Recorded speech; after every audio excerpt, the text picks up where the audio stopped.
Today, we've had a national tragedy.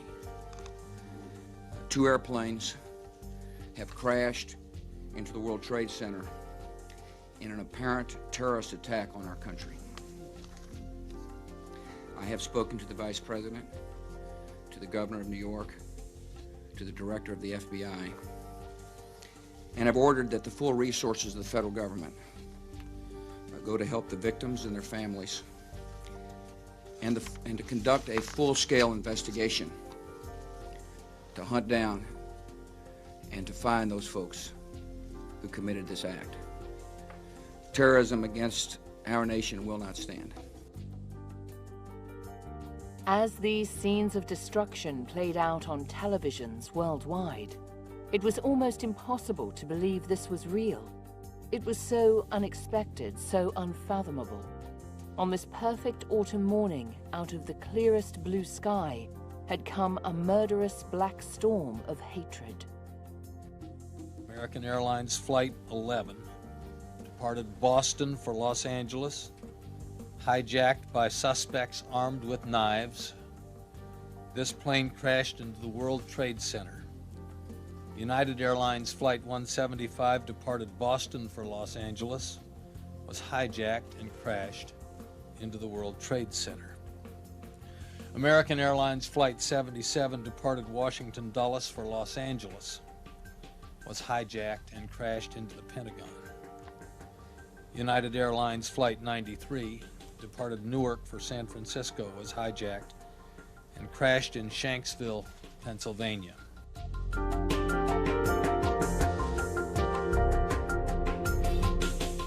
The events of September 11 shocked and horrified people around the world. This was an attack on innocent civilians, ruthlessly calculated for maximum loss of life. It struck at the soul of America, leaving a trail of ashes, horror, and shattered illusions. Terrorism on American soil had become an ugly reality. Things would never be the same again.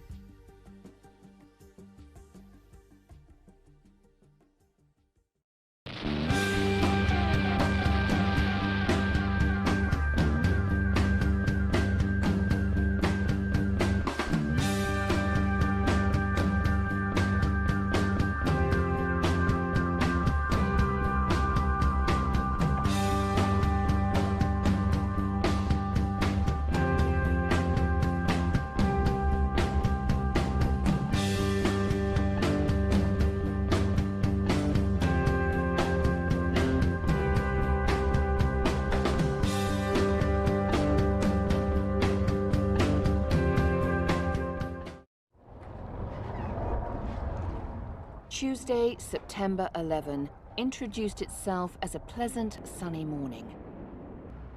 New Yorkers set about their usual busy weekday routines, and the city thronged with people. Little did they know that events were already unfolding that would make this the darkest day they had ever known. At the World Trade Center, more than 14,000 workers and visitors were already inside the Twin Towers. Outside, a plane appeared amidst the dense city skyline. Within seconds, it slammed straight into the North Tower, and its fully laden fuel tanks erupted.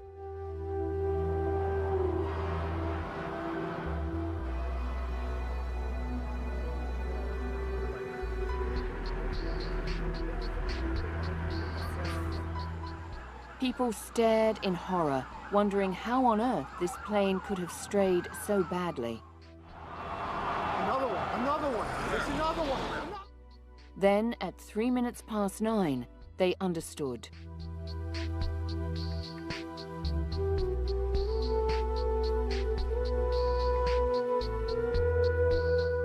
Hijacked Flight 175 aimed deliberately for the South Tower.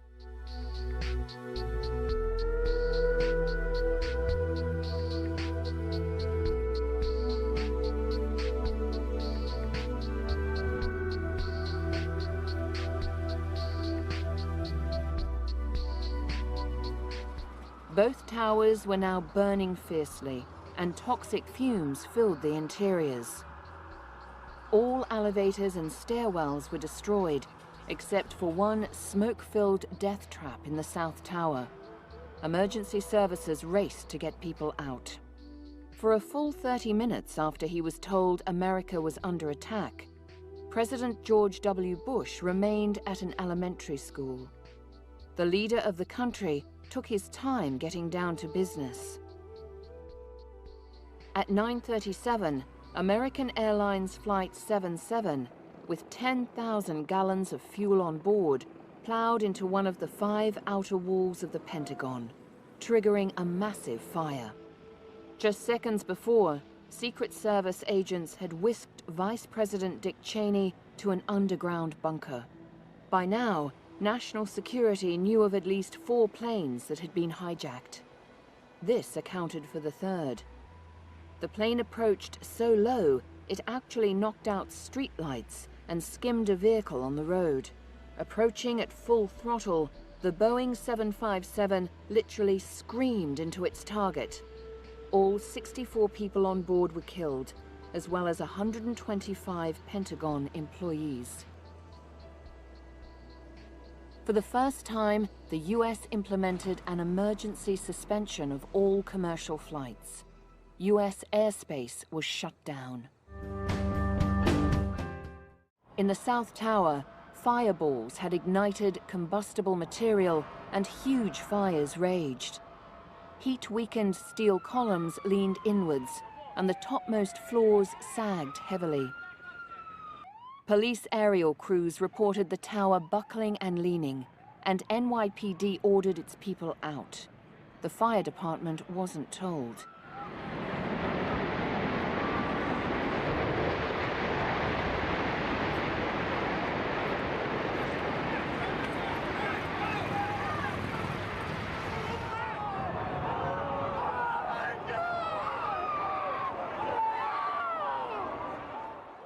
From the top down, the building collapsed, gaining velocity as successive floors cannoned downwards in just seconds.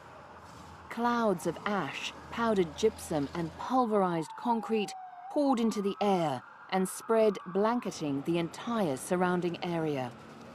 Many people in the South Tower evacuated after the first plane attack. Several, however, had stayed, being told the site was safe. Those who walked out alive were lucky. The streets were littered with remnants of the buildings and its inhabitants. Still around, guys, still around. God bless you. We'll make it. There was so little to separate life from death. Big boom. Come down the steps, everything fine till we got to the basement, and then everything just fell in. I got trapped in there with another guy, crawled out, kept getting hit in the head, bags all around. Finally, we clawed our way out over the rubble. Yeah. Come on down. We did all right. All right, way to be, Tom. Let's go. Less than 56 minutes after the plane had struck the South Tower, it had fallen, and its remnants would continue smoldering for days. 630 people died. On board the last of the hijacked aircraft, passengers by now had heard about the other planes and knew theirs also would create mass destruction. The plane's black box recorded the extraordinary bravery of passengers who stormed the cockpit to wrest back control of the plane. Deliberately and calmly, the pilot flew straight into the ground. No one survived.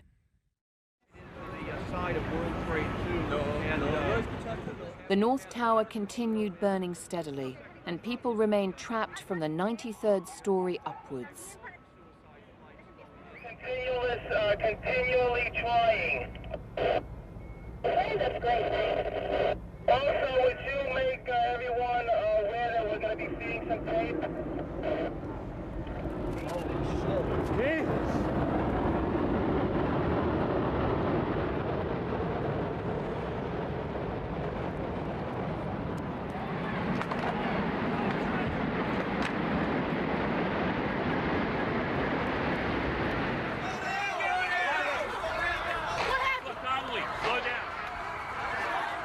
As the tower came down, it was like a volcanic eruption. ballooning clouds of thick, impenetrable smoke swirled through the streets.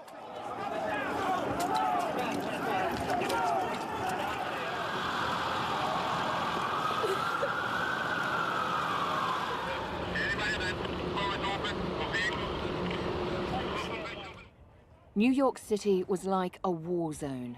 The landscape was unrecognizable, a scene from a post-apocalypse movie. The city's lifeblood once pulsed here. Now it was the Valley of Death. Straight all the way down. Going to Pardon? Jersey? Is your name Yeah. Barry? All the way down at the end of the park. Pardon? Is your name Barry? No, my name's Sweeting. I've lost my wife and daughter. We were in the building when it hit. And I saw the second plane go into the building, into the second building.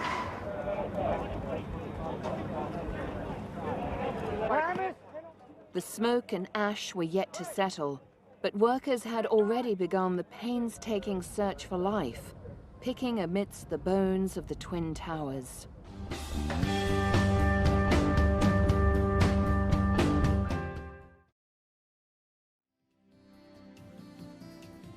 No doubt in its early years, the World Trade Center was viewed as the new kid on the block, brash and bold, compared to the elegant Empire State Building. But nevertheless, time showed that each had a special place in the New York City skyline and in people's hearts.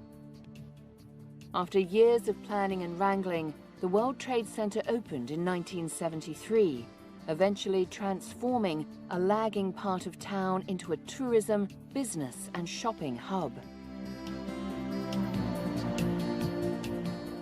But 2 decades later, the world had changed. America and the World Trade Center had become a terrorist target. In February 1993, a large bomb exploded below the North Tower, aiming to knock it into its southern twin and kill thousands of people. It didn't go quite as planned, but killed 6 and injured many. Survivors struggled to escape down dark stairwells, resulting in the addition of luminous markings, which proved vital in 2001.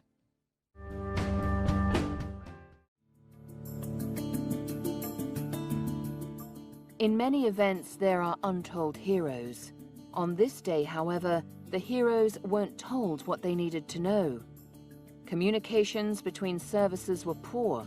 While NYPD personnel were evacuating the towers, fire services members were still searching for survivors.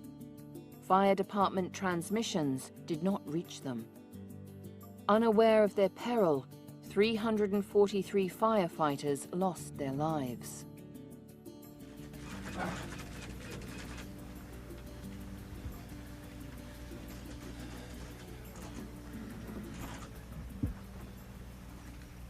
Freedom itself was attacked this morning by a faceless coward. And freedom will be defended. I want to reassure the American people that the full resources of the federal government are working to assist local authorities to save lives and to help the victims of these attacks. Make no mistake, the United States will hunt down and punish those responsible for these cowardly acts. As the North Tower building burned, the neighboring 7 World Trade Center ignited and collapsed, unable to be saved due to insufficient water supplies.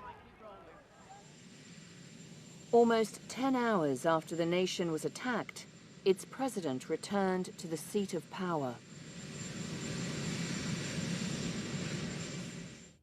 At the site of the collapse, the recovery effort continued overnight.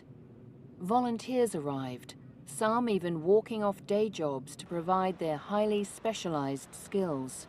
Structural engineers, riggers, medical technicians readily gave their time. Experienced manual laborers arrived to donate their services. A team of about 400 trained dogs, the largest ever called upon in the nation's history, was ready for work.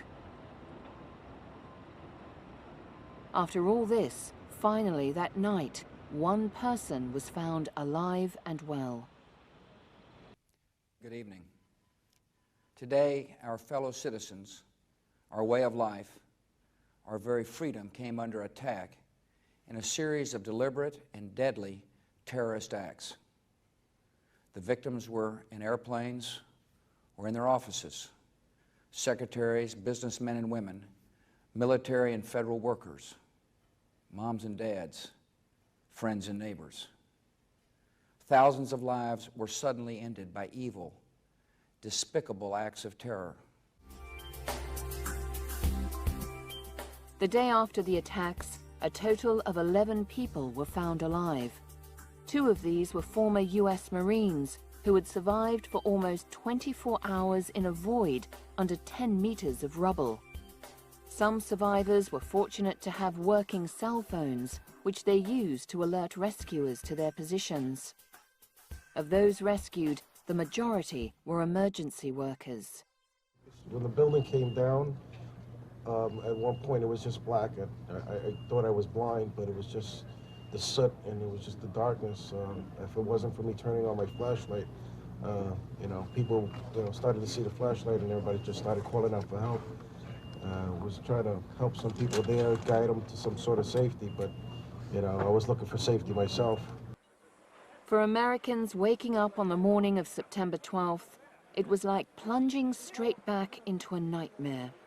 Although it would be a long time before the death toll was confirmed, they knew it would be in the thousands, and survivors would face terrible injuries. To ordinary people, it was unimaginable that anyone could do this to them.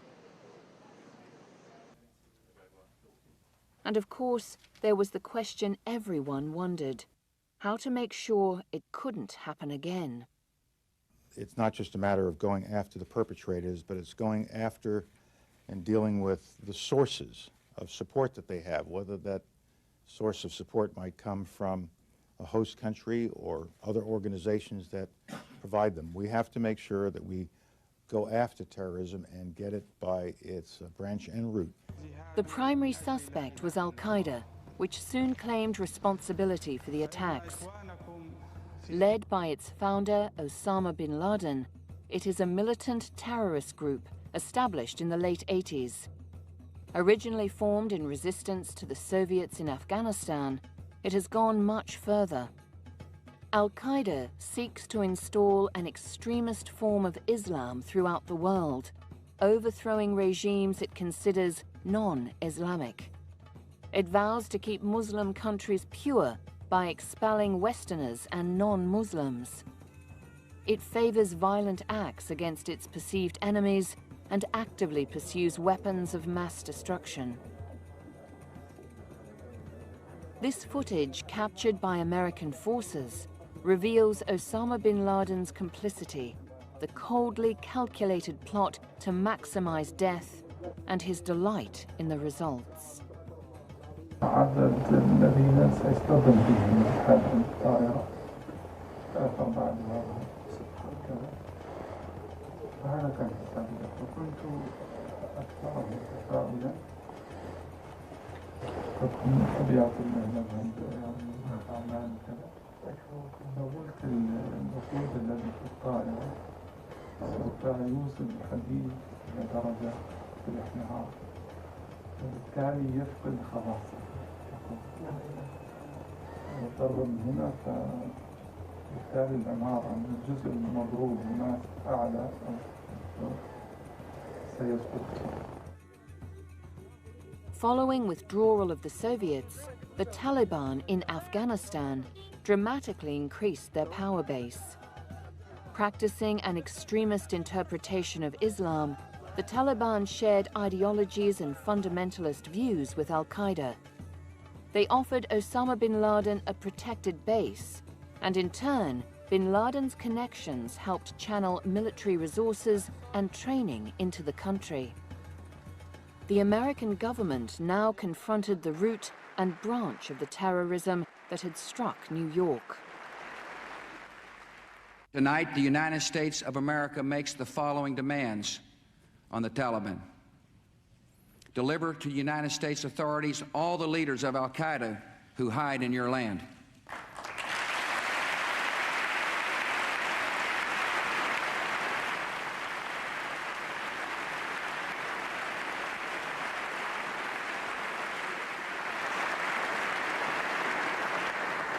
Give the United States full access to terrorist training camps so we can make sure they are no longer operating. These demands are not open to negotiation or discussion.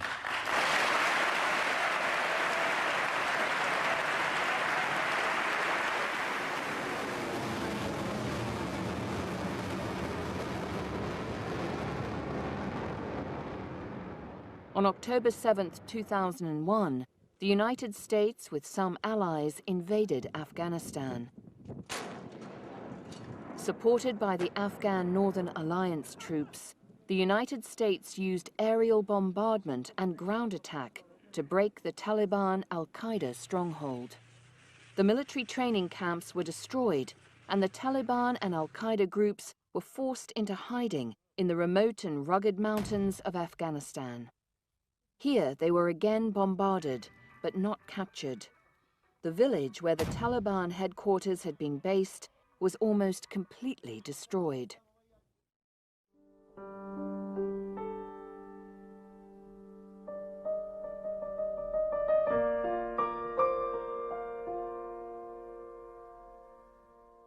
Yes, our nation has been attacked, buildings destroyed, lives lost. But now we have a choice, whether to implode and disintegrate emotionally and spiritually as a people and a nation, or whether we choose to become stronger through all of this struggle to rebuild on a solid foundation. And I believe that we're in the process of starting to rebuild on that foundation. 2,973 people died on September 11, 2001. Countless others were injured. Untold numbers lost loved ones. Many of the victims were never found. It's almost like you wish that the digging would never have ended, because as long as we were digging, there was always the hope that we would find our loved ones. Now that hope is gone.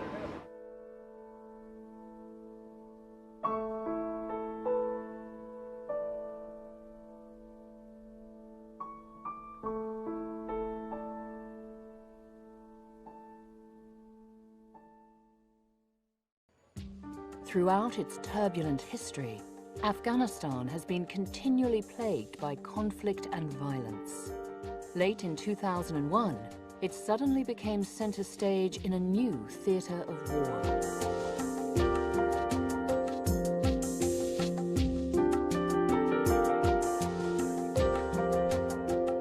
The September 11 attacks on America pitted al-Qaeda under its leader, Osama bin Laden, against a world superpower.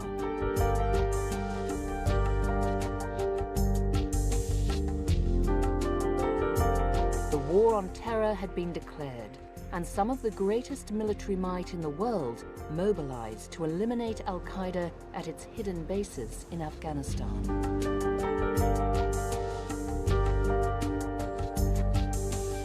In one of the most rugged and mountainous countries in the world, pockmarked with caves and hideouts, American and Allied forces went on the hunt for al-Qaeda.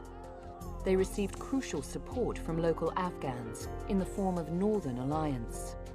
This was a coalition of ethnic groups, once bitter enemies, who had united against a common enemy, the Taliban.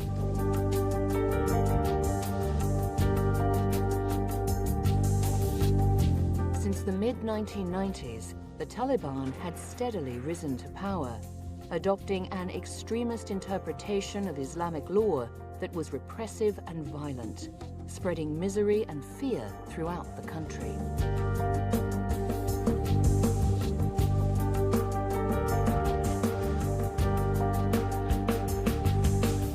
Neither al-Qaeda or the Taliban were soft targets. The war in Afghanistan would not end quickly. all sides were in for a long haul at great human cost.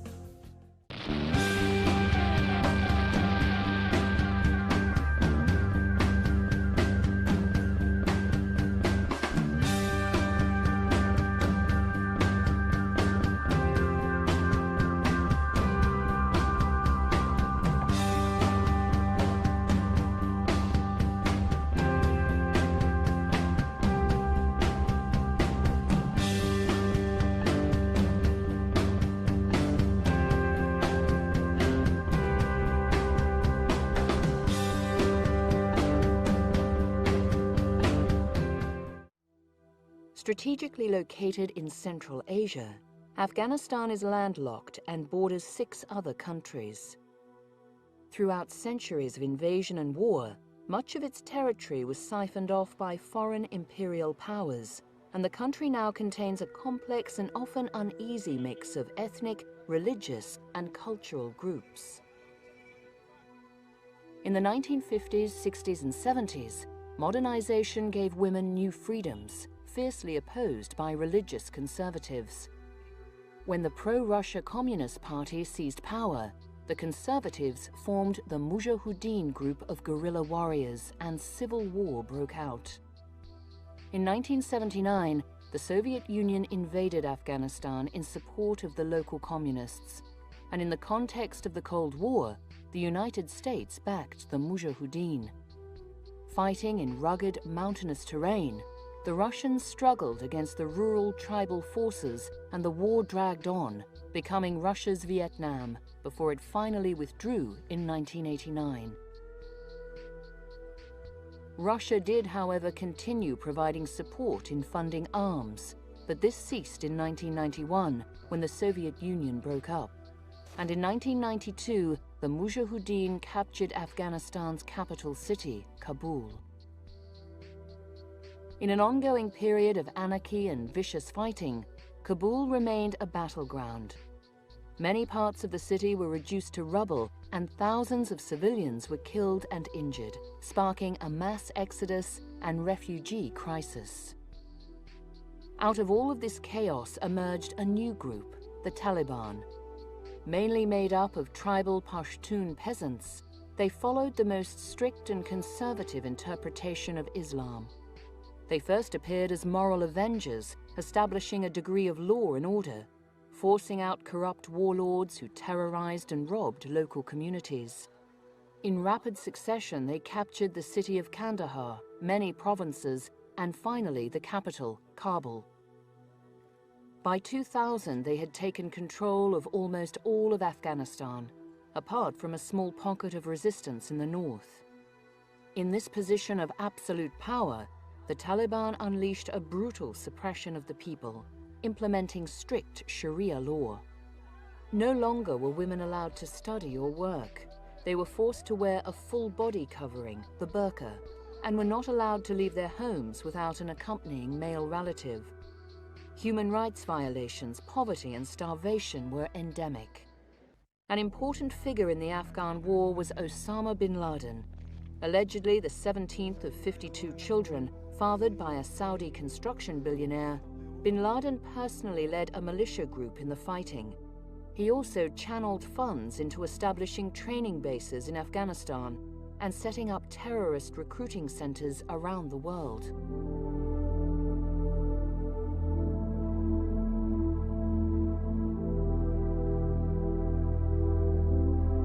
Following the Soviet withdrawal, bin Laden established Al-Qaeda and returned to Saudi Arabia a hero of jihad, holy war, for having helped repel the mighty power, the Soviet Union. Soon after, Iraq invaded Kuwait, in a move that was seen as a threat to nearby Saudi Arabia's oil deposits. Bin Laden made an offer to the Saudi king to mobilize the Mujahideen to repel Iraqi forces. His offer was rejected, and the Saudi government accepted American support. Bin Laden was furious that non-believers, American troops, would be stationed in Saudi Arabia, the center of Islam, with the 2 most holy cities, Mecca, the meeting place, and Medina, the burial place of the Prophet Muhammad. He returned to Afghanistan, where, with Taliban protection, his jihad began in earnest. On September 11, 2001, a coordinated mission of suicide attacks wrought havoc on America. As with religious wars from time immemorial, evil acts were committed, all in the name of good.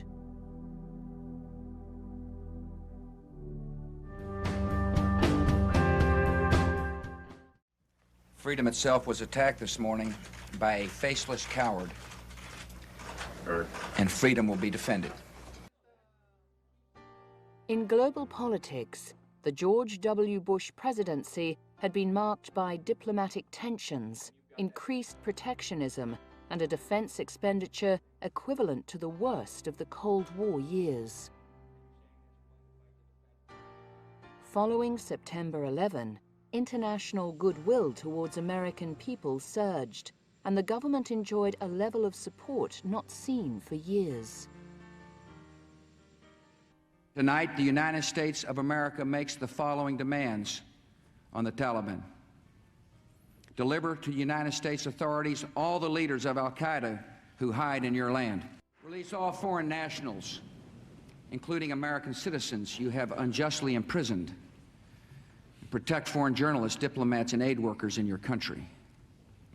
Close immediately and permanently every terrorist training camp in Afghanistan, and hand over every terrorist and every person in their support structure to appropriate authorities. Give the United States full access to terrorist training camps so we can make sure they are no longer operating. These demands are not open to negotiation or discussion.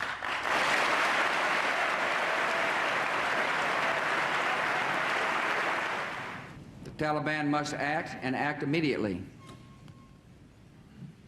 They will hand over the terrorists, where they will share in their fate. Almost immediately, America sought international support to overthrow the Taliban and received a positive initial response from a large number of allies. The Taliban's response to Bush's ultimatum was that they had no evidence linking bin Laden to the attacks and refused to extradite him unless the United States provided that evidence. Afghans in general, and the Taliban in particular, do not usually react positively under a lot of pressure. However, this is a very defining moment for them. And they, I think, must be quite clear about the risks they are running if they do not deliver on the demands of the international community. In Kabul, angry Taliban supporters were defiant in the face of looming US reprisals. Anti-American demonstrators packed the streets, calling for a holy war, and similar protests were held throughout Pakistan. Allegedly, America had planned to oust the Taliban long before September 11.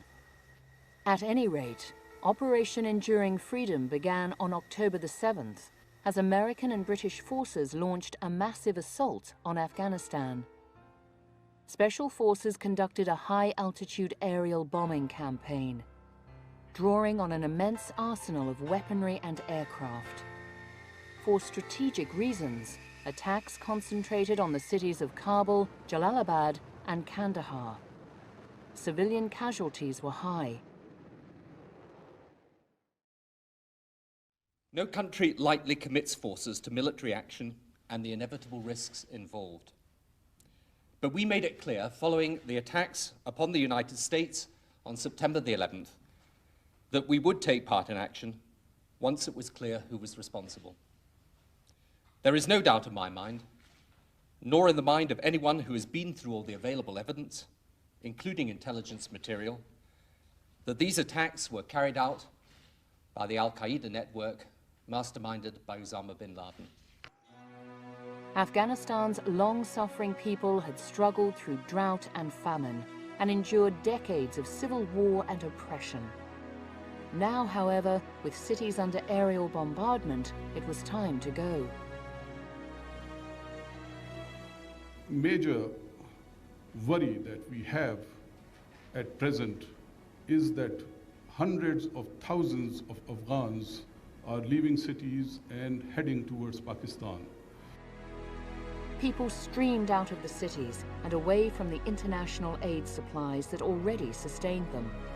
Seeking haven in rural areas, they lacked food and water and were ill-equipped for the extremes of temperature, especially winter.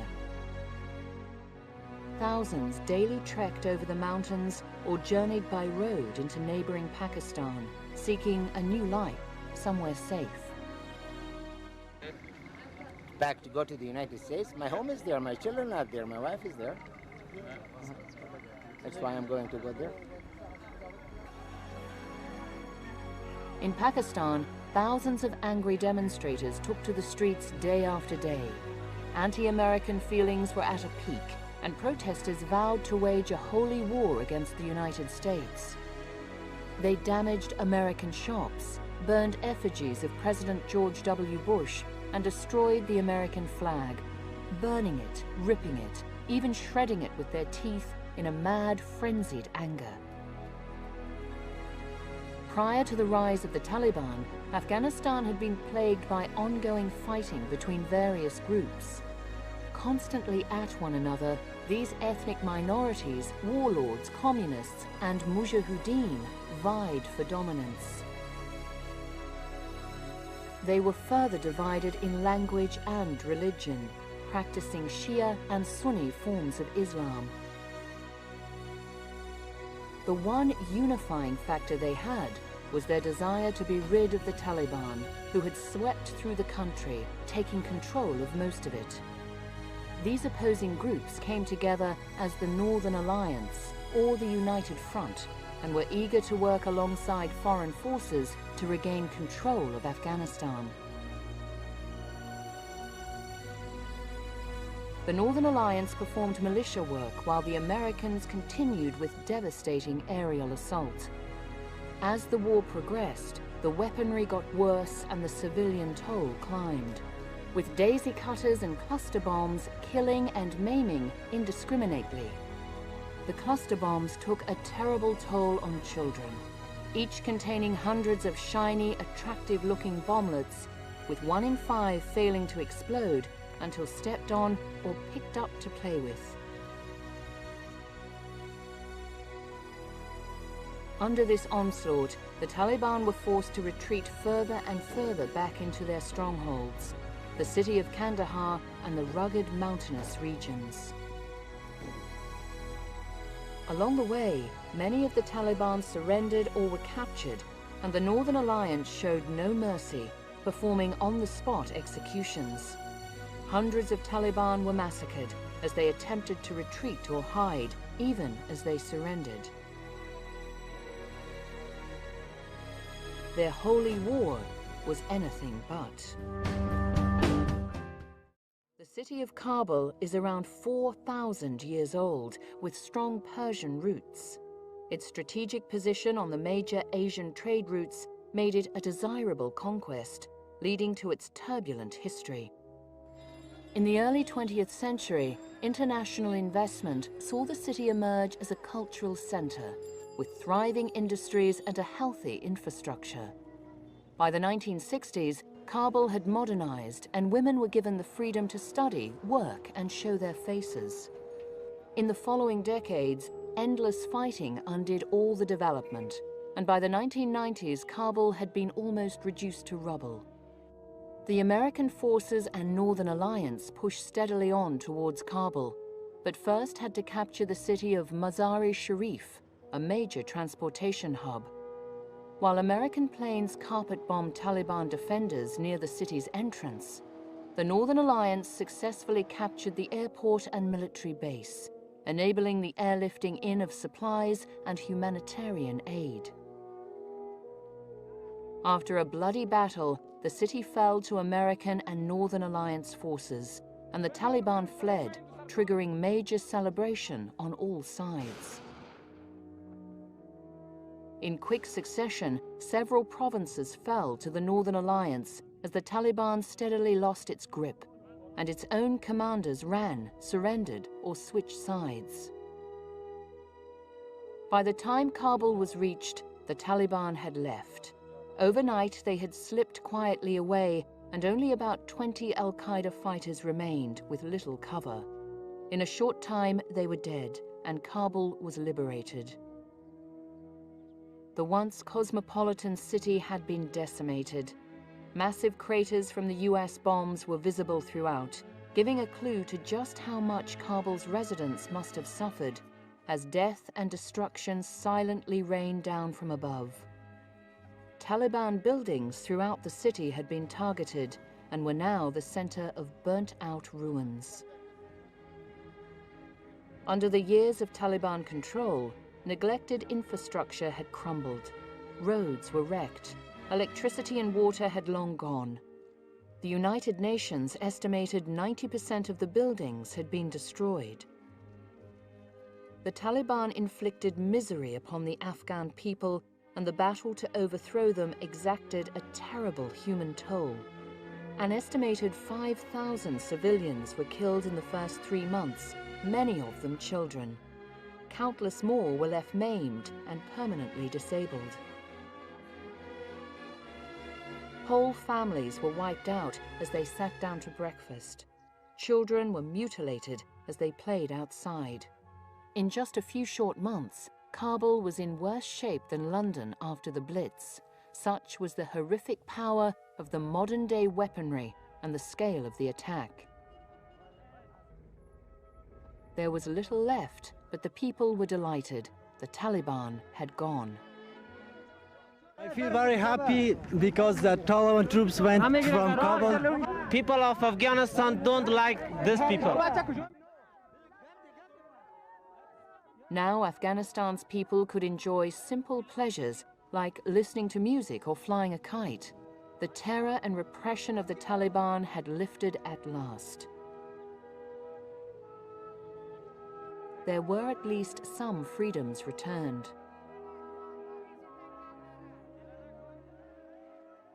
We weren't going to pay the rent, and they told us, if you come in this area around Wazir Akbar Khan, we will shoot you. With Kabul successfully reclaimed by the Northern Alliance, remaining Taliban holdings quickly fell, and they retreated further towards the mountains.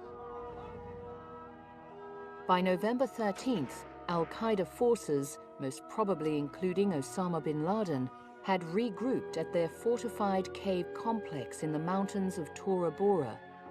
Here, around 2,000 al-Qaeda fighters took up positions, intending to take a last stand against the American, UK, and Northern Alliance forces. While US aircraft rained an incessant torrent of bombs upon the mountain stronghold, CIA and special forces paid local warlords familiar with the terrain to help plan an attack.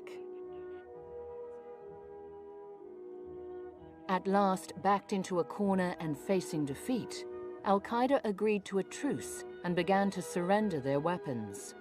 Every last cave and possible cranny was searched and every last fighter taken. It was then apparent the truce had been a decoy, allowing bin Laden and key al-Qaeda members to escape, probably to Pakistan. I believe right round the world there is support for firm action now. And I believe the coalition of support for that action is growing. It is strengthening. It is not diminishing. And that is the impression that I've had from many of the conversations I've had with world leaders in all different parts of the world. Because this struggle is something that should unite people of all faiths, of all nations, of all democratic political persuasions. And I believe it will. Following the initial successful operation instigated by America, the United Nations Security Council authorized the formation of ISAF, the International Security Assistance Force, to preserve the new status quo and keep Kabul secure. This force was made up of troops from 42 nations, with American soldiers approximately one-half. It began in December 2001 and still continues in Kabul today. How do you enjoy your walk around? Yeah, thoroughly enjoyed it, thanks. Yeah, interesting. How was the reaction from the locals? Sorry? How was the reaction from the locals? Oh, very good. Yeah, very positive. Yeah, excellent. Nice people, lovely people. What did you expect before you came here? Thought it was going to be worse than it is, but it's good. Excellent. Cheers. Despite a massive manhunt, the Taliban remained on the loose and continued to wage war against Americans in Afghanistan, where 1,000 US military have now died. Al-Qaeda has spread its operations, making it harder to detect, and now has gained a solid hold in troubled African nations. Afghanistan's future is still uncertain. The Taliban are well-resourced, with access to drug money from the opium trade, and the poppy-growing region has become a haven for militants. Extremist Taliban members remain bent on destruction and jihad, but there are other more moderate Taliban members who may yet have a constructive role to play in bridging the divide. Afghanistan needs continued support to assist it to recover its infrastructure, to establish a stronger, legitimate economy and a stable government with the means and authority to govern well for its people. Much of this is already happening, with international projects assisting in agricultural, educational, and development programs. Not handouts, but respectful, positive encouragement. Through centuries of external control, Afghanistan has sought autonomy and self-respect.